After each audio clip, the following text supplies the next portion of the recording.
तो गाइस जैसे आप सभी को पता है कि कल के दिन हमारा हिंदी का पेपर है और हिंदी का जो एग्जाम है उसके अंदर हमारी तैयारी नेक्स्ट लेवल की चल रही होगी और हम लोग बहुत अच्छे से मेहनत कर रहे होंगे।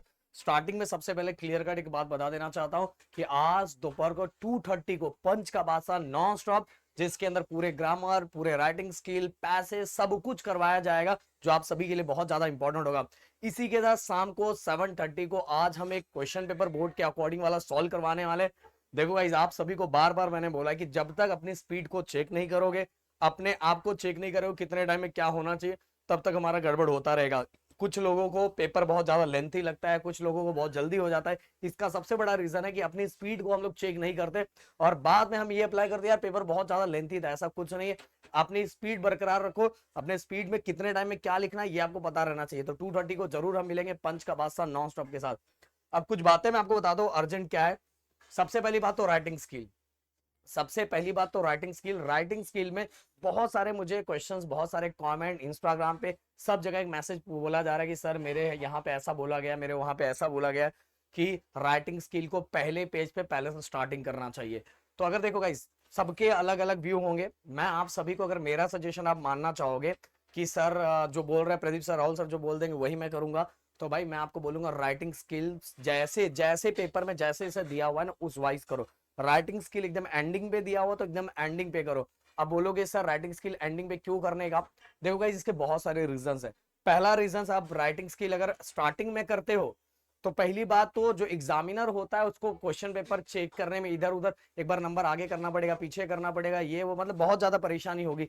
इससे अच्छा, अगर मैंने हमेशा बोला है कि अगर कोई पेपर लिख रहे हो, पेपर लिखने के टाइम जब आप लिख रहे हो पेपर इस तरह से लिखो कि एग्जामिनर जब आपका पेपर चेक करे तो उसको पेपर चेकिंग बहुत ज्यादा सिंपल जाए। तो पहला एक ये। दूसरी बात ये कि गाइस देखो, राइटिंग स्किल एक ऐसा पार्ट होता है जिसके अंदर हम चीजें, बहुत सारी चीजें सोच सोच के लिखते हैं।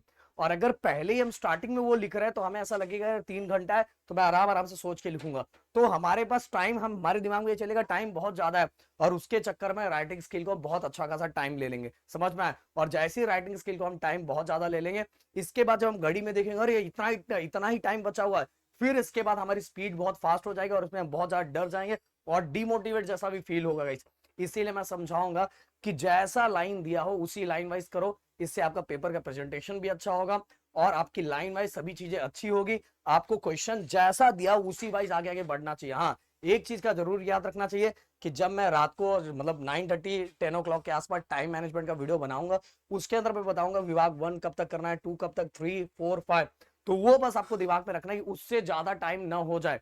इसीलिए मेरा सजेशन है कि राइटिंग स्किल एकदम एंडिंग की। राइटिंग स्किल हम बहुत सारी चीजें सोच सोच के लिखते हैं और सोच सोच के लिखने के चक्कर में हम स्टार्टिंग में अगर हमें टाइम मिल जाए तो हम बहुत कुछ लिख देते हैं और चक्कर में हमारे मार्क्स जाने के चांसेस रहते हैं और बहुत बार बहुत सारी चीजें छूट जाती है। इसके बाद बात करेंगे पैराग्राफ।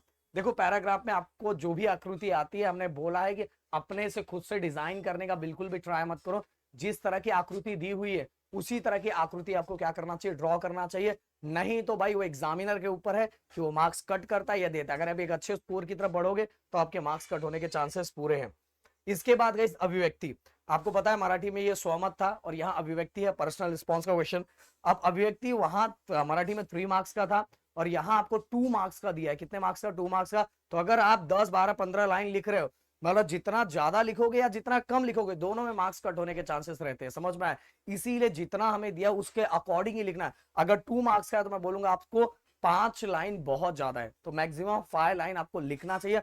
और लिखने के टाइम देखो जितना ज्यादा हम लिखेंगे उतना ज्यादा हमारे मिस्टेक होने के चांसेस है, क्योंकि हम शब्द, क्योंकि देखो ये जो लैंग्वेज है ना, ये लैंग्वेजेस हमारा सेकंड लैंग्वेजेस में आता है और इसमें हमें मार्क्स मिलने के चांसेस ज्यादा होते हैं। जो फर्स्ट लैंग्वेज है, ज्यादातर बच्चों का जो फर्स्ट लैंग्वेज है, जो यहाँ पे वीडियो देख रहे हैं उनका ज्यादातर ये जो है फर्स्ट लैंग्वेज इंग्लिश है या किसी बच्चे का मराठी होगा फर्स्ट लैंग्वेज। बट ये सभी बच्चों का जो मेरा वीडियो देख रहे हैं उनका सेकंड लैंग्वेज होगा। अगर आपका सेकंड लैंग्वेज है तो इसमें अच्छा खासा स्कोर कर सकते हैं। बट गाइस रूल के अकॉर्डिंग, ये नहीं कि आपने अभिव्यक्ति है आपने भर दिया 10 15 20 25 लाइन, ऐसा नहीं करना है।